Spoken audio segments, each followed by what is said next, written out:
संस्थान के वरिष्ठ धर्म वैज्ञानिक डॉक्टर जगदीश चंद्र जोशी के मुताबिक न्यूक्लियर रिएक्टर में आग के पदार्थ ज्यादा पाए जाते हैं।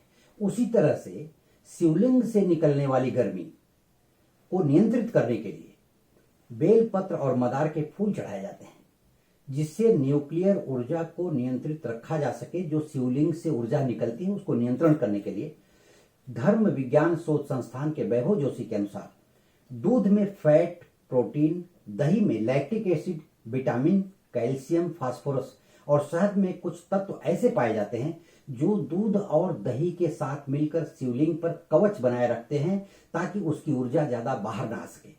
इस तरह से जितने भी पदार्थ शिवलिंग या अन्य देवी देवताओं के यहाँ चढ़ाए जाते हैं उनके आध्यात्मिक महत्व के साथ साथ कुछ न कुछ वैज्ञानिक महत्व भी होते हैं।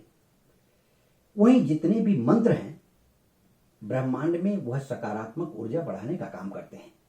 आध्यात्मिकता के जो पहलू हैं उनमें योग, साधना, भक्ति, तप जैसे अनेकों प्रकार के मार्ग हैं, जिसमें से कोई भी एक अपनाकर व्यक्ति ऊर्जा और शक्ति प्राप्त कर सकता है। दुनिया कैसी भी हो, लेकिन आपको अपने लिए एक मार्ग तो चुनना ही होगा।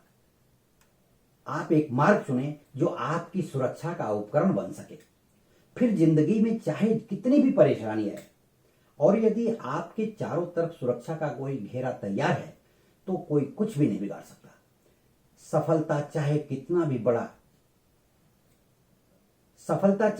भी बड़ा चैलेंज लेकर आ जाए, वह आपके सामने रुक नहीं सकती।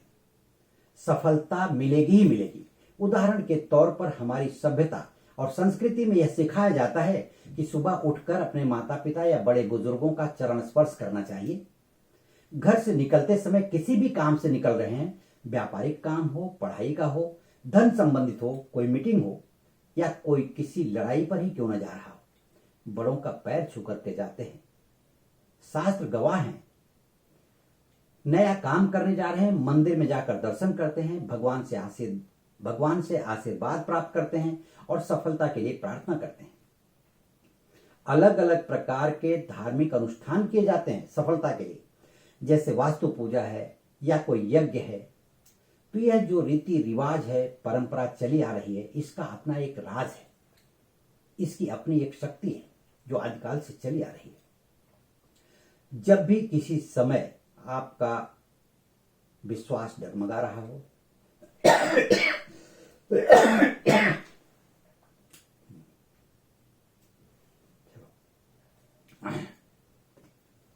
जब भी किसी समय आपको लगे कि आपका विश्वास डगमगा रहा है, आप अपने आप को कमजोर समझने लगे हैं, आपका कॉन्फिडेंस, आपका विल पावर, आपकी इच्छा शक्ति कमजोर होने लगे, तो आप एक उपाय करिए।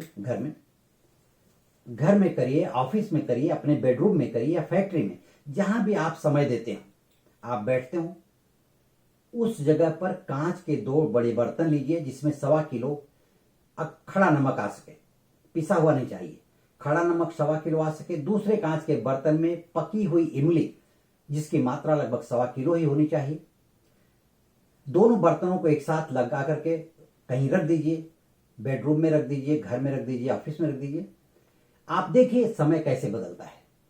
सकारात्मक ऊर्जा आपको प्राप्त होने लगेगी और नकारात्मक ऊर्जा खत्म होने लगेगी। श्रद्धा और विश्वास की जो आपके अंदर से उठनी चाहिए वह उठने लगेगी। आपको अपने ऊपर एक कॉन्फिडेंस आएगा, आपके अंदर एक शक्ति समाविष्ट हो जाएगी, समाहित हो जाएगी आपके अंदर एक शक्ति, और वही शक्ति आपको आपकी सफलता की तरफ ले जाएगी। जो बहुत दिनों से काम रुका हुआ है वह काम होता हुआ दिखाई देने लगेगा और आपके मन में एक अलग भाव पैदा होगा कि यह जो पुराने समय से चली आ रही बातें हैं इसमें कहीं भी कोई नकारात्मकता नहीं है। इसे करके देखना चाहिए और करके देखिए और आध्यात्मिक पहलू को छूने की कोशिश कीजिए। आपकी सफलता आपका चरण स्पर्श करेगी, आपकी सफलता आपके कदम चूमने लगेगी। इसी के साथ मैं अपनी बात खत्म करता हूं। धन्यवाद।